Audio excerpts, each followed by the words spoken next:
بسم اللہ الرحمن الرحیم. In the name of Allah, the Beneficent, the Merciful. نحمده ونصلي على رسوله الكريم. أما بعد فأعوذ بالله من الشيطان الرجيم. بسم الله الرحمن الرحيم. ولا تقولوا لمن يقتل في سبيل الله أموات بل أحياء ولكن لا تشعرون. صدق اللہ العظیم. محترم سامعین و ناظرین، محرم الحرام کے مہینے میں امام حسین رضی اللہ تعالی عنہ کی شہادت کا ایک دردناک واقعہ، ایک مسلمانوں کے دلوں کو مجروح کرنے والا، زخمی کرنے والا ایسا واقعہ پیش آیا جو 1400 سال گزر جانے کے بعد بھی ایمان والوں کے دلوں سے اس کا دکھ، اس کا صدمہ نہیں نکلا. اگرچہ شہادت پانے والوں کا بہت اونچا مقام ہے، اتنا اونچا مقام ہے کہ خود نبی کریم صلی اللہ علیہ وسلم نے فرمایا، میں چاہتا ہوں مجھے شہید کر دیا جائے اور پھر اللہ مجھے زندگی عطا فرمائے اور پھر میں جام شہادت نوش کروں، پھر زندگی عطا فرمائے اور اللہ کی راہ میں شہید ہو جاؤں. یعنی 3 مرتبہ نبی کریم صلی اللہ علیہ وسلم نے بھی اس کی خواہش کی. اور آپ نے فرمایا کہ موت کی دعا کبھی بھی نہ مانگو، اگر دعا مانگنی ہے تو شہادت کی مانگو. جیسا کہ فاروق اعظم رضی اللہ تعالیٰ عنہ نے دعا مانگی تھی، اللہم انی اسألک شہادتا فی سبیلک ووفاتا فی بلد رسولک. یا اللہ تو مجھے محبوب صلی اللہ علیہ وسلم کے شہر میں شہادت کی موت نصیب فرما، اور اسی طرح مجھے آپ صلی اللہ علیہ وسلم کی معیت میں آپ کی کسی مقدس شہر کے اندر موت نصیب فرما. اور شہادت کی موت آپ نے مانگی. اللہ نے یکم محرم الحرام کو شہادت کا رتبہ انہیں عطا کیا. اور اسی طرح فاروق حضرت امام حسین رضی اللہ تعالیٰ عنہ کو 10 محرم کو شہادت کا رتبہ ایسا ملا کہ پورے خاندان سمیت اس دنیا فانی سے اپنے مالک حقیقی سے جا ملے. دشمنوں نے بہت کوششیں کر کے اپنے پورا زور لگا کے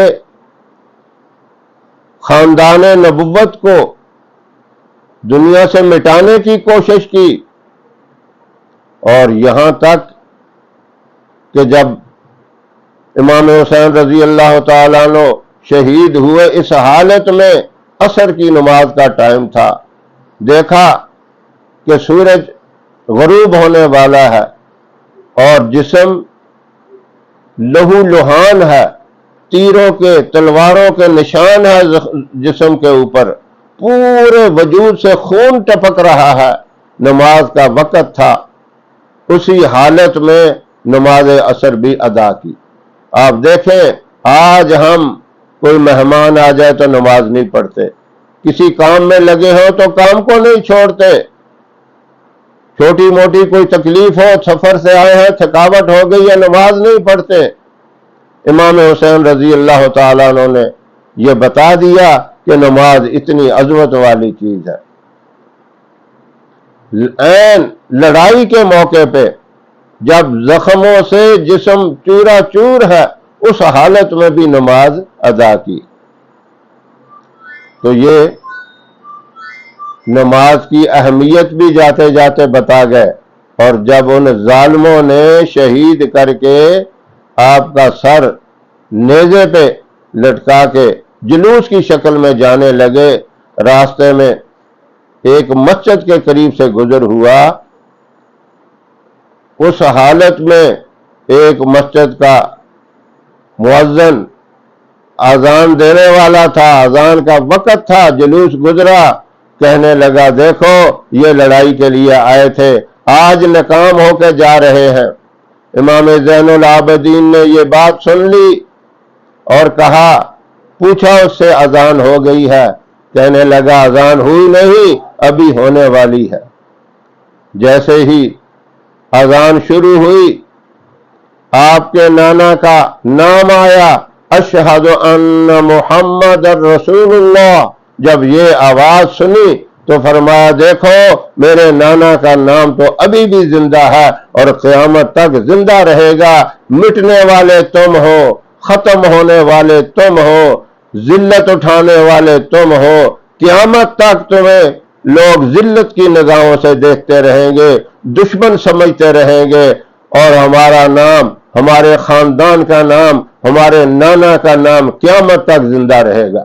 اسی طرح میدان کارزار میں جب گھمسان کی لڑائی شروع تھی، ماں اور بیٹا قریب سے گزرے، ماں نے بیٹے سے کہا بیٹا دیکھو یہ کیا ہو رہا ہے؟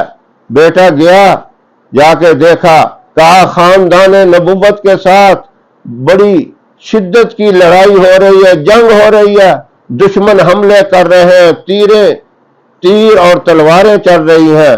ماں غصے سے کہنے لگی تیری غیرت نے اتنا کام نہیں کیا، تو واپس آ گیا ہے، تو کیوں نہیں لڑائی میں شریک ہوا، دشمنوں کا تو نے کیوں نہیں مقابلہ کیا؟ بیٹا کہنے لگا اماں جان میں تو بتانے کے لیے آیا ہوں، بس اب میں نے بتا دیا، اور دوڑ لگائی، جا کے میدان میں تلوار اٹھائی اور کئی کافروں کو کردار کیا، جہنم رسید کیا، اور خود بھی شہید ہو گیا، اس کا سر کاٹ دیا۔ اور ماں ادھر سے جھولی پھیلا کے دعا مانگ رہی تھی، یا اللہ خاندان نبوت کو کامیابی عطا فرما، میرے بیٹے کو بھی شہادت کی موت نصیب فرما۔ انہوں نے سر اٹھایا جو کٹا ہوا تھا، پھینکا، ماں کی جھولی میں آ کے لگا، ماں نے اٹھا کے پھر میدان میں پھینک دیا، کہا ہم نے اللہ کے راستے میں اس کو دے دیا ہے، یہ شہید ہو گیا ہے، میں اس کو واپس نہیں لینا چاہتی۔ وہ مائیں تھیں اتنے جگر والی، اتنے حوصلے والی، اتنے مضبوط ایمان والی، اللہ نے اس طرح ایمان والوں کو فتح اور کامیابی اور نصرت عطا فرمائی۔ کہتے ہیں تمہیں سے اے مجاہدو دین کا ثبات ہے، شہید کی جو موت ہے وہ قوم کی حیات ہے۔ شہید مرتا نہیں بلکہ اس دنیا فانی کی موت کو، اس دیوار کو پھلانگ کر وہ حیات جاودانی میں قدم رکھتا ہے، ہمیشہ کی زندگی میں قدم رکھتا ہے۔ اس لیے فرمایا کہ شہید کو مردہ مت کہو، مردہ کہنے کا تصور بھی نہ کرو، بلکہ وہ تو زندہ ہے۔ وَلَٰكِن لَّا تَشْعُرُونَ، لیکن ان کی زندگی کا تم تصور بھی نہیں کر سکتے، تم شعور بھی نہیں رکھتے ہو اللہ نے کیسی زندگی عطا فرمائی ہے۔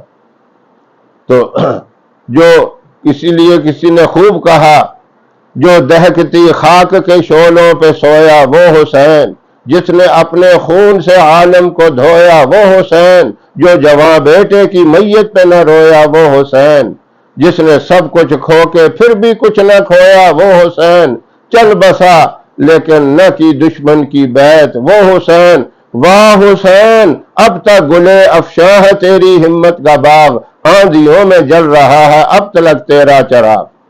یہ امام حسین ہیں، وہ بہادر ہیں۔ جب علی اکبر میدان میں آئے کہنے لگے ہٹ جاؤ، میری تلوار کی تیزی میں نہ آؤ، کہیں ایسا نہ ہو کہ تلوار کی تیزی سے کٹ جاؤ، میں فرزند حسین ابن علی ہوں، مجھ کو جانتے ہوں گے، میں شجاع ہاشمی ہوں، مجھ کو پہچانتے ہوں گے۔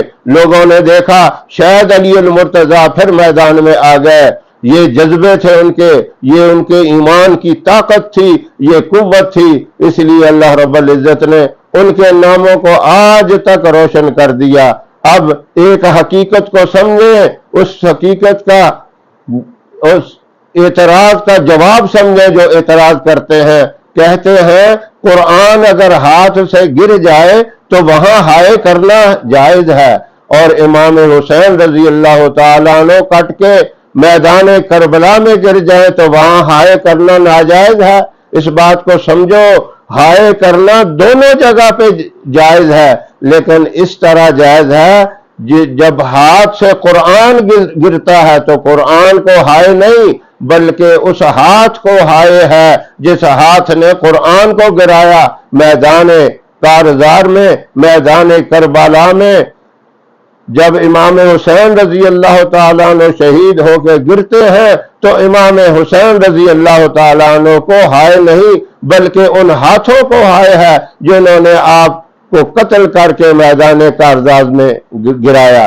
دونوں جگہ پہ ہائے ہے، لیکن ناسمجھی کی بات ہے، الٹ بات کرتے ہیں، شیطان دماغوں میں الٹ بات ڈالتا ہے۔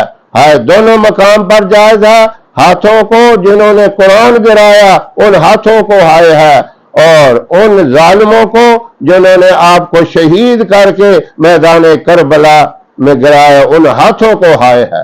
دیکھو یہ اتنا مبارک مہینہ ہے، میدان کربلا میں جہاد کا کوئی بھی میدان ہو وہاں اس طرح دعائیں قبول ہوتی ہیں جس طرح انبیاء علیہ السلام کی دعائیں قبول ہوتی ہیں۔ تو آج محرم الحرام کے مہینے میں آپ بھی کثرت سے استغفار کریں، استغفر اللہ ربی من کل ذنب واتوب الیہ، اپنے گناہوں کا اعتراف کریں، اپنی غلطیوں کا اعتراف کر کے توبہ کر کے اللہ سے معافی مانگے اور استغفار کا ورد کرتے رہیں، یہ وظیفہ کرتے رہیں۔